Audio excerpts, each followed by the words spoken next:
ഇന്നലെ രാവേറെ ചെല്ലുവോളം governor rest ചെയ്തിരുന്നില്ലെങ്കിൽ താമസിച്ചിരുന്ന ക്യാമ്പസിനുള്ളിൽ banner കെട്ടിയും പ്രകോപനപരമായ മുദ്രാവാക്യം വിളിച്ചു മുറഞ്ഞുതുള്ളിയ SFIക്കാരും ഇന്ന് പുലർച്ചെ മുതൽ ഗവർണർക്കെതിരെ വാളെടുത്ത് വീശിക്കൊണ്ട് മന്ത്രിമാരും നിൽക്കുമ്പോൾ എല്ലാവരെയും വെല്ലുവിളിച്ചുകൊണ്ട് തനിക്ക് സുരക്ഷ ആവശ്യമില്ല എന്ന് പറഞ്ഞുകൊണ്ട് കോഴിക്കോടിൻ്റെ ഏറ്റവും തിരക്കേറിയ മിഠായി തെരുവിലൂടെ ഗവർണർ നടന്നു നീങ്ങുമ്പോൾ മുഖ്യമന്ത്രി നടത്തുന്ന നവകേരള യാത്ര ഇന്ന് ഈ ഗവർണറുടെ ഈ ഒരു യാത്രയിൽ മുങ്ങിപ്പോയി എന്ന് നമുക്ക് പറയേണ്ടി വരും.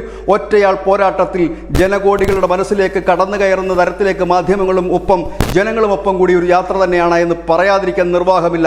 ഒരുപക്ഷെ ഇന്ന് ഏറ്റവും കൂടുതൽ രാവിലെ മുതൽ കഴിഞ്ഞ കുറേ ദിവസങ്ങളെ നാം കണ്ടുവന്നിരിക്കുന്ന മാധ്യമങ്ങൾ ഏറ്റവും കൂടുതൽ ഹൈലൈറ്റ് ചെയ്യുന്നത് നവകേരള യാത്ര തന്നെയാണ് മുഖ്യമന്ത്രി നടത്തുന്നത്. പക്ഷേ ഇന്ന് ആ യാത്രകൾ മാധ്യമ ശ്രദ്ധ എല്ലാം ഗവർണറിലേക്ക് നീങ്ങുന്നു. ഗവർണർ പറയുന്നത് തനിക്കാരെയും ഭയമില്ല, എല്ലാ വെല്ലുവിളികളും ഏറ്റെടുക്കാൻ താൻ തയ്യാറാണെന്ന് ചങ്കുറ്റത്തോട് പറഞ്ഞ് ഒരു ഗവർണർ നടന്നു നീങ്ങുന്നത് ഇന്ത്യയുടെ ചരിത്രത്തിൽ ഇതാദ്യമല്ല.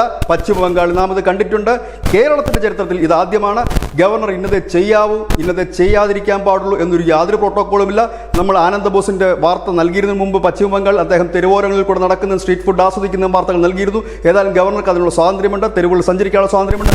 ആ സ്വാതന്ത്ര്യത്തിലൂടെ ഗവർണർ നൽകിയത് പിണറായിക്കും ഇല്ലെങ്കിൽ CPM-നും ശക്തമായൊരു താക്കീതാണ്. താൻ പോയാൽ തന്നെ തടയാൻ കഴിവുള്ളവരുണ്ടെങ്കിൽ വരൂ, നമുക്ക് നോക്കാമെന്ന് പറഞ്ഞുകൊണ്ടാണ് അദ്ദേഹം നേരത്തെ തന്നെ സ്ഥലം മുൻകൂട്ടി പറഞ്ഞുകൊണ്ടാണ് ഈ യാത്ര ആരംഭിച്ചതെന്നുള്ളത് തന്നെയാണ് ഏറ്റവും വലിയ ഹൈലൈറ്റ്. അദ്ദേഹം പറഞ്ഞത് താൻ മിഠായി തെരുവിലേക്ക് പോകുന്നു, തന്നെ തടയേണ്ടവർക്ക് അവിടെ വരാം, താൻ ഭീഷണിക്ക് വഴങ്ങുന്നവനല്ല എന്ന്. ഏതായാലും ഭീഷണി ഒരു വഴിക്ക് നടക്കുന്നു. ആ വെല്ലുവിളികൾ ഏറ്റെടുത്തുകൊണ്ട് ആരിഫ് മുഹമ്മദ് ഖാനും നടന്നു തുടങ്ങിയിരിക്കുന്നു. ന്യൂസ് ഡെസ്ക് ന്യൂസിൻ്റെ മലയാളം.